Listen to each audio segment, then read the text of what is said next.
ಹರಿಹರ ಪಂಚಮಸಾಲಿ ಪೀಠದಲ್ಲಿ ಹೈಡ್ರಾಮಾ ಸೃಷ್ಟಿಯಾಗಿದೆ.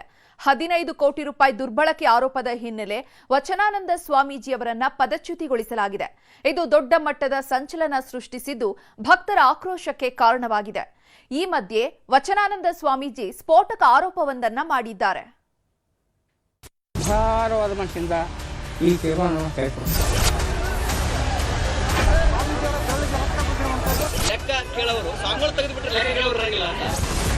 ಹರಿಹರ ಪಂಚಮಸಾಲಿ ಪೀಠದಲ್ಲಿ ಅಲ್ಲೋಲ ಕಲ್ಲೋಲ. ವಚನಾನಂದ ಸ್ವಾಮೀಜಿ ಉಚ್ಚಾಟನೆ, ಹೈ ಡ್ರಾಮಾ.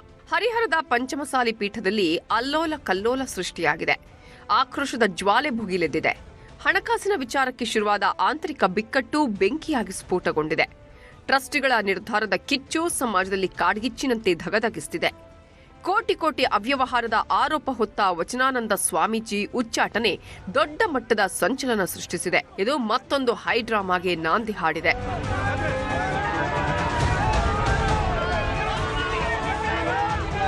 ಹರಿಹರ ಪಂಚಮಸಾಲಿ ಪೀಠದಲ್ಲಿ ಲೆಕ್ಕ ಕೊಡಿ ಅಭಿಯಾನದ ಜ್ವಾಲೆ ಬೀಸಿದೆ. ಇವತ್ತು ಸಭೆ ನಡೆಸಿದ ಟ್ರಸ್ಟಿಗಳು ವಚನಾನಂದ ಶ್ರೀಗಳನ್ನ ಉಚ್ಚಾಟನೆ ಮಾಡಿದ್ದಾರೆ. ಯಾವಾಗ ಸ್ವಾಮೀಜಿ ಪದಚ್ಯುತಿ ಆಯ್ತೋ ಪೀಠದಲ್ಲಿ ಹೈ ಡ್ರಾಮಾ ನಡೆದಿದೆ. ಪರ ವಿರೋಧದ ಚರ್ಚೆಗೆ ನಾಂದಿ ಹಾಡಿದೆ.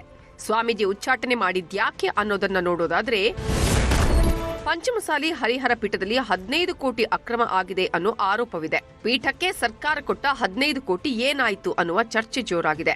ಆದರೆ ಲೆಕ್ಕಪತ್ರ ಒದಗಿಸಲು ಟ್ರಸ್ಟ್ ವಿಫಲವಾಗಿದ್ದು ವಚನಾನಂದ ಸ್ವಾಮೀಜಿ ಮೇಲೂ ಅನುಮಾನ ಹುಟ್ಟಿಕೊಂಡಿದೆ. ಪೀಠಾಧಿಪತಿ ವಚನಾನಂದ ಸ್ವಾಮೀಜಿ ಮೇಲೆ ಸಾಲು ಸಾಲು ಆರೋಪಗಳು ಕೇಳಿಬಂದಿದ್ವು. ಶ್ವಾಸಪೀಠ, ಹರಿಹರ ಪೀಠ ಎರಡರಲ್ಲೂ ಸೇವೆ ಸಲ್ಲಿಸಿದ್ರಂತೆ. ಹೀಗಾಗಿ ಎರಡರಲ್ಲಿ ಒಂದು ಪೀಠ ಆಯ್ಕೆ ಮಾಡಿಕೊಳ್ಳುವಂತೆ ಟ್ರಸ್ಟ್ ಅವಕಾಶ ಕೊಟ್ಟಿತ್ತು. ಆದರೆ ಸ್ವಾಮೀಜಿ ಯಾವುದೇ ನಿರ್ಧಾರ ತಿಳಿಸದ ಹಿನ್ನೆಲೆ ಪೀಠದಿಂದ ಪದಚ್ಯುತಿಗೊಳಿಸಲಾಗಿದೆ. ಇದು ಟ್ರಸ್ಟ್ನ ವೈಯಕ್ತಿಕ ನಿರ್ಧಾರ ಅಲ್ಲ, ಸಮಾಜದ ನಿರ್ಧಾರ. ಶ್ವಾಸಪೀಠ ಅಥವಾ ಹರಿಹರ ಪಂಚಮಸಾಲಿ ಪೀಠದ ಎರಡರಲ್ಲಿ ಒಂದು ಆಯ್ಕೆಗೆ ಹೇಳಿದ್ವಿ. ಆದರೆ ತದ್ವಿರುದ್ಧವಾಗಿ ನಡೆದುಕೊಂಡ ಕಾರಣ ಪದಚ್ಯುತಿಗೊಳಿಸಿದ್ದೇವೆ ಅಂತಾರೆ ಟ್ರಸ್ಟಿಗಳು. ನಾವು ಏನಾದರೂ ನಿರ್ಣಯ ತಗೊಂಡಿದ್ರೆ ಸಮಾಜದ ಎಲ್ಲ ಮೂಲೆಗಳಿಂದ ಬಂದಂಥ ಅಭಿಪ್ರಾಯಗಳನ್ನು ಕ್ರೋಢೀಕರಿಸಿ ನಿರ್ಣಯ ತಗೊಂಡಿಲ್ಲ ಹೊರತಾಗಿ ಇದು ಟ್ರಸ್ಟಿನ ವೈಯಕ್ತಿಕ ನಿರ್ಣಯ ಅಲ್ಲ, ಸಮಾಜದ ನಿರ್ಣಯ ಅಂತ ಮಾಡ್ಕೊಂಡಿವಿ. ಆಮೇಲೆ ಯಾವುದೇ ಸಮಾಜದಾಗ ಆದರೂ ಸಹಿತ ಪ್ರೋ ಆ್ಯಂಡ್ ಕಾನ್ಸ್ ಇದ್ದೇ ಇರ್ತೈತಿ. ಸೊ ಕೆಲವೊಂದು ಮಂದಿ ಅದಕ್ಕೆ ಇದ್ದೇ ಇರ್ತಾರೆ, ಅದನ್ನ ಏನು ಮಾಡೋಕ್ಕಾಗೋದಿಲ್ಲ. ಏನೋ ಮಾಡ್ತೀವಿ, ಅದನ್ನ ಈಗ ಹೆಂಗೆ ಹೇಳೋಕ್ಕಾಗತ್ತೆ, ಪ್ರಸಂಗ ಹೆಂಗೆ ಬರ್ತ ಹಂಗೆ ಹೊಂದ್ಕೊಂತೀವಿ. ಪಂಚಮಸಾಲಿ ಸಮಾಜ ಧಾರ್ಮಿಕ ಹಿನ್ನೆಲೆ ಮಾಡಬೇಕಂತ ತಿಳ್ಕೊಂಡು 2008ರಲ್ಲಿ ಈ ಪೀಠ ಸ್ಥಾಪನೆ ಆಯಿತು. ಸ್ವಾಭಿಮಾನ, ಸ್ವಾವಲಂಬನೆ, ಸಹಕಾರ, ಸಂಘಟನೆ, ಸಹಬಾಳ್ವೆ ತತ್ವ ಮುಖಾಂತರ ನಾವು ಇದನ್ನು ಆಯ್ಕೆ ಮಾಡಿಕೊಂಡಿದ್ವಿ. ಅದಕ್ಕೆ ತದ್ವಿರುದ್ಧವಾಗಿ ಸಮಾಜದ ಜನರ ಆಶೋತ್ತರಗಳಿಗೆ ಸ್ಪಂದಿಸದೇ ಇರುವುದರಿಂದ ಅನಿವಾರ್ಯವಾಗಿ ಹಲವಾರು ಬಾರಿ ವಿನಂತಿ ಮಾಡಿಕೊಂಡು ಕಿತ್ತುಕೊಳ್ಳೋಕ್ಕೆ ನಾವು ವಿನಂತಿ ಮಾಡಿಕೊಂಡ್ವಿ. ಆದಾಗ್ಯೂ ಸಾಧ್ಯ ಆಗಲಿಲ್ಲ. ಭಾರವಾದ ಮನಸ್ಸಿಂದ ಈ ತೀರ್ಮಾನವನ್ನು ತೆಗೆದುಕೊಂಡಿದ್ದೇವೆ. ಟ್ರಸ್ಟ್ ವಿರುದ್ಧ ವಚನಾನಂದ ಸ್ವಾಮೀಜಿ ಗುಡುಗು. ಯಾವಾಗ ಹರಿಹರ ಪೀಠದಿಂದ ಪದಚ್ಯುತಿಗೊಳಿಸಿದ್ರೋ ವಚನಾನಂದ ಸ್ವಾಮೀಜಿ ಸಿಡಿದೆದ್ದಿದ್ದಾರೆ. ಟ್ರಸ್ಟಿಗಳ ವಿರುದ್ಧ ಅಸಮಾಧಾನ ಹೊರಹಾಕಿದ್ದಾರೆ. ಇದು ಸಮಸ್ತ ಪಂಚಮಸಾಲಿ ಸಮಾಜ ಮಠ. ಯಾರೋ 12 ಜನ ಹೇಳಿದ್ರೆ ಏನೂ ಆಗಲ್ಲ. ಇಲ್ಲಿ ಹಿಂದೂ ಹಾಗೂ ಲಿಂಗಾಯತ ವಿರೋಧಿಗಳಿದ್ದಾರೆ. ಮಠದ ಆಸ್ತಿಗಳನ್ನ ಅಕ್ರಮವಾಗಿ ಇವರ ಹೆಸರಿಗೆ ಮಾಡಿಕೊಂಡಿದ್ದಾರೆ. ಇದನ್ನ ಪ್ರಶ್ನೆ ಮಾಡಿದ್ದಕ್ಕೆ ಈ ರೀತಿ ಮಾಡಿದ್ದಾರೆ ಅಂತ ಬೇಸರ ಹೊರಹಾಕಿದ್ದಾರೆ. ಮತ್ತು ಪೀಠ ಆರಂಭವಾಗಿರೋದು ಫೆಬ್ರವರಿ 17-18, 2008. ಟ್ರಸ್ಟ್ ಆಗಿರೋದು ಏಪ್ರಿಲ್ ತಿಂಗಳಲ್ಲಿ. ಮೊದಲು ಪೀಠ, ಆಮೇಲೆ ಟ್ರಸ್ಟ್.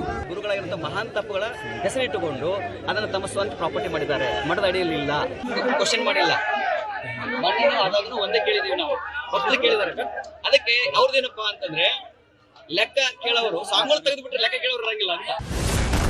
ಸ್ವಾಮೀಜಿ ನೇತೃತ್ವದಲ್ಲಿ ಭಕ್ತರ ಮೀಟಿಂಗ್. ಹರಿಹರ ಮಠದಲ್ಲಿ ಬೂದಿ ಮುಚ್ಚಿದ ಕೆಂಡದಂತಹ ಸ್ಥಿತಿ ನಿರ್ಮಾಣವಾಗಿದೆ. ಸ್ವಾಮೀಜಿ ಪದಚ್ಯುತಿ ಮಾಡಿದ್ಯಾಕೆ ಅಂತ ಹೇಳಿ ಭಕ್ತರು ಆಕ್ರೋಶ ಹೊರಹಾಕಿದ್ದಾರೆ. ಮಠದ ಪ್ರವೇಶ ದ್ವಾರದ ಬಳಿ ಟ್ರಸ್ಟಿಗಳ ವಿರುದ್ಧ ಧಿಕ್ಕಾರದ ಘೋಷಣೆ ಕೂಗಿದ್ದಾರೆ. ಪರಿಸ್ಥಿತಿ ನಿಯಂತ್ರಿಸಲು ಮಠದ ಸುತ್ತಮುತ್ತಲಿನ 2 ಕಿಲೋಮೀಟರ್ ವ್ಯಾಪ್ತಿಯಲ್ಲಿ ನಿಷೇಧಾಜ್ಞೆ ಜಾರಿಗೊಳಿಸಿದ್ರು. ನಿಷೇಧಾಜ್ಞೆ ತೆರವು ಬೆನ್ನಲ್ಲೇ ಮಠಕ್ಕೆ ಆಗಮಿಸಿದ ಭಕ್ತರು ಶ್ರೀಗಳ ನೇತೃತ್ವದಲ್ಲಿ ಸಭೆ ಮಾಡಿದ್ರು.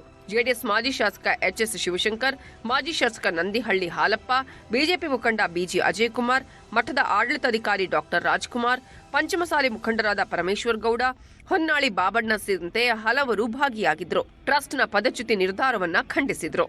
ಪೂಜ್ಯರು, ತಪಸ್ವಿಗಳು, ಯೋಗನಿಷ್ಠರೂ ಆದಂಥ ಹರಿಹರದ ಶ್ರೀ ವೀರಶೈವ ಲಿಂಗಾಯತ ಪಂಚಮಸಾಲಿ ಸಮಾಜದ ಈಗಿನ ಜಗದ್ಗುರುಗಳಾದ ಶ್ರೀ 2008 ವಚನಾನಂದ ಮಹಾಸ್ವಾಮಿಗಳವರಲ್ಲಿ ಸಂಪೂರ್ಣ ವಿಶ್ವಾಸವನ್ನು ವ್ಯಕ್ತಪಡಿಸುತ್ತಾ ಪೂಜ್ಯ ಶ್ರೀಗಳು ನಮ್ಮ ಪೀಠಾಧ್ಯಕ್ಷರಾಗಿ ನಿರಂತರವಾಗಿ ಮುಂದುವರಿಯಬೇಕೆಂದು ಸ್ವಾಮೀಜಿ ಪದಚ್ಯುತಿ ಬೆನ್ನಲ್ಲೇ ಧರ್ಮದರ್ಶಿಗಳು ಮಠದ ಕಚೇರಿಗೆ ಬೀಗ ಹಾಕಿದ್ದಾರೆ. ಶ್ರೀಗಳು ಮಠ ಬಿಡುವಂತೆ ಹೇಳಿದ್ದಾರೆ. ಒಟ್ಟಾರೆ ಹರಿಹರ ಪಂಚಮಸಾಲಿ ಪೀಠದಲ್ಲಿ ನಡೆದ ಹೈಡ್ರಾಮಾ ಸಮಾಜದಲ್ಲಿ ದೊಡ್ಡ ಚರ್ಚೆಗೆ ಕಾರಣವಾಗಿದೆ. ಮುಂದೆ ಈ ವಿವಾದ ಮತ್ಯಾವ ಸ್ವರೂಪ ಪಡೆದುಕೊಳ್ಳುತ್ತೋ ಕಾದು ನೋಡಬೇಕಿದೆ.